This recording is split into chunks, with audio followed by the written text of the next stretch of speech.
There was always bound to be a lot of curiosity in regards to how Borderlands 3 would perform when it finally hit store shelves and digital stores.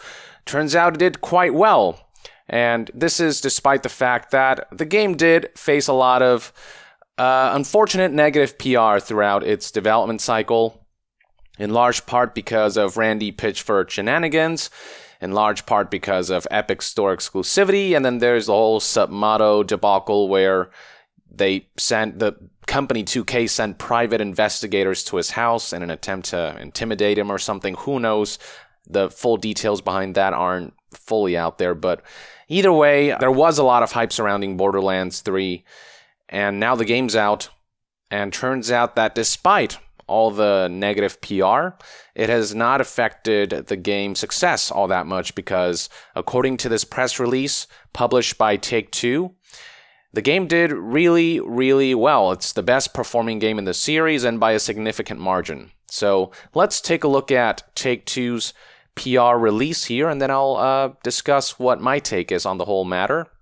So it reads right here, within its first 5 days of launch, 50% more consumers purchased Borderlands 3 versus sales of its predecessor, Borderlands 2, making the title the fastest selling in 2K's history, as well as the highest selling title for the label on PC in a 5-day window. So Borderlands 3 shattered 2K records. Now, keep in mind there's a difference between Take-Two and 2K. Take-Two is the parent company. Below that is 2K, which makes its own games. And then there's other stuff like the Private Division label, which makes kind of like more AA titles, perhaps.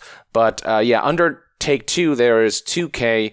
But then stuff like Grand Theft Auto, that's made under Rockstar, which is more under Take-Two publishing. When it comes to 2K, though, which is separate from sales of Grand Theft Auto and Red Dead Redemption 2, which broke all kinds of records, just from 2K looking at that company confined by itself, Borderlands 3 became the fastest selling title for that particular subdivision of Take-Two. And then here it highlights specific figures. In addition, Borderlands 3 has sold in more than 5 million units in its first 5 days, leading the Borderlands franchise to generate more than $1 billion in net bookings and becoming the second franchise in 2K history to achieve this milestone. That is very impressive. 5 million units in its first 5 days. That doesn't happen very often in the games industry. Even amongst AAA games that are heavily marketed, figures like these are pretty impressive. It turns out that a lot of the sales for Borderlands were actually digital, so more and more as the years go by, we're seeing a lot of sales shift towards digital because of the convenience that offers. You don't have to go to a store and pick up a digital copy, and all the stuff can be kept in your system. You don't have to change out discs. And that's not to say that physical medium isn't valued. Enough people still buy physical, but digital sales has grown quite a bit, and it's reflected here. This statement reads, Borderlands 3 marks 2K's highest percentage of digital sales for a cross-platform, cross-distribution title, with more than 70% of consumers purchasing the game digitally in its first 5 days of release. And the reason a lot of publishers want to sell their games digitally is because the cost of selling digitally is a lot less. They just put a file up on some server that people can download rather than having to make individual physical copies and cases and CDs and all that. So a lot of publishers, to save costs, are trying to move more towards digital. They're succeeding in that. More and more digital is certainly becoming appealing, although I doubt that physical will ever completely die out. There's always going to be a lot of interest for owning the game on a disc. But the trend is clear. And then here we have a statement that talks a bit about the Epic Games Store. In addition, Borderlands 3 delivered the highest pre-order sales figures to date for a 2K title, as well as broke pre-order records with the Epic Games Store. Initial sales of Borderlands 3 have exceeded the label's expectations, and in particular, PC sales of the title through the Epic Games Store have been incredibly strong. Now, they don't provide an exact figure. We don't know the ratio of copies sold on PS4 and Xbox versus PC, but it would seem as though, regardless of the PC sales, regardless of the exact figures, Take-Two and 2K are pretty happy with the numbers. So one could make the argument that, well, the game might have sold a lot more if it was sold on Steam from the get-go. Who knows, that may or may not be the case.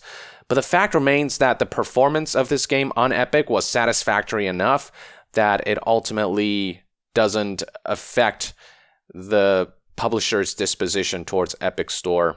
They probably enjoy getting all this money from Epic, on top of enjoying higher revenue cut, on top of actually having their games perform well on the platform. Because at the end of the day, it is true that people don't have to pay to download Epic Launcher. You know, if you want to get the game on PS4 versus Xbox, you actually have to spend money on a new piece of hardware. With Epic versus Steam, there is that factor of you can download either storefront and use whichever one you want without additional cost, but it's just a matter of what people's preferences are. And a lot of people obviously prefer Steam, but despite the backlash surrounding Epic Games Store, even though there was a lot of noise, it would seem as though for the most part, most people were excited enough for Borderlands 3 that they bought the game anyway, and enough people bought it that this endeavor was seen as quite successful. So whether you like it or not, I'm not a big fan of Epic Games Store myself, but there's no denying that Epic Games Store is here to stay. It isn't bombing or failing. It's getting a lot of backlash, but it's delivering results for game companies and for indie games in particular, for indie developers who need that money. Yeah, this the Epic Store deal is certainly very attractive. Now, one has to question whether Borderlands actually needed to go Epic exclusive. Given these impressive figures, the game was, I think a lot of people can agree, this game was always bound to sell very, very well. So, whereas an indie game, I understand going Epic exclusive, for a title like Borderlands 3, which is backed by a multi-billion-dollar publisher, it hardly seems necessary for them to get a cash infusion from Epic. It just seems like more money for the sake of more money, rather than allowing people with all kinds of preferences of platform to be able to enjoy this game. Because there are still people who are going to have to wait 6 months and who are waiting for that 6 months for the game to come out on Steam. And then finally, the PR statement talks about how people are having a lot of fun on Twitch watching a lot of people play the game. So it reads right here, Borderlands 3 claimed the top position on Twitch for most watched game on its launch day and has maintained its position as a top 5 most wanted game since launch. In addition, Borderlands 3 has already generated more than 14 million hours of content viewed on Twitch, more than half the viewership that Borderlands 2 generated in its 7-year lifetime. Now, to be fair on this front, back when Borderlands 2 launched, live streaming was nowhere near as big as it is today. This is, I think, more of live streaming becoming more mainstream. That's why Borderlands 3 had so much more viewership than Borderlands 2. But that's not to say that you should discount the fact that the game was the most watched and, that a lot of people did ultimately tune in to watch people play this game.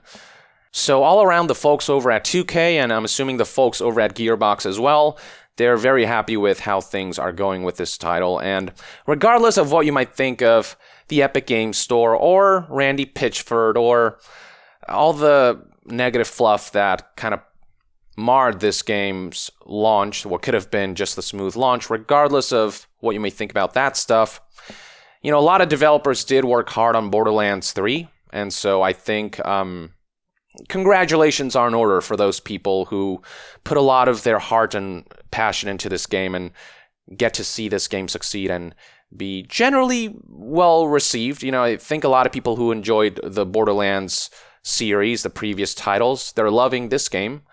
And although there are technical issues to be sorted out, I can give this game credit for the fact that it is a bona fide game and not some live service that's heavily trying to monetize people. It is the looter shooter that we knew and loved many, many years ago, rather than what looter shooters have become today, these heavily monetized endeavors, these very corporate kind of releases. Borderlands 3 maintains a certain integrity when it comes to it being a single player or a co-op game that feels generally like a complete package that has a lot of content in it, The loot is just earned via gameplay. The game's balanced around the fact that you're just meant to play this game with no bullshit monetization, no strings attached. And while they are going to sell DLCs and some microtransactions when it comes to cosmetics, there is enough cosmetic stuff in the game, there's enough content in the game that this truly does feel like a package you might see a decade ago rather than the live services you released today. So in that sense, I am happy for Borderlands 3, and it's telling that a game like Borderlands 3 can become 2K's most or fastest selling game of all time in the label's history.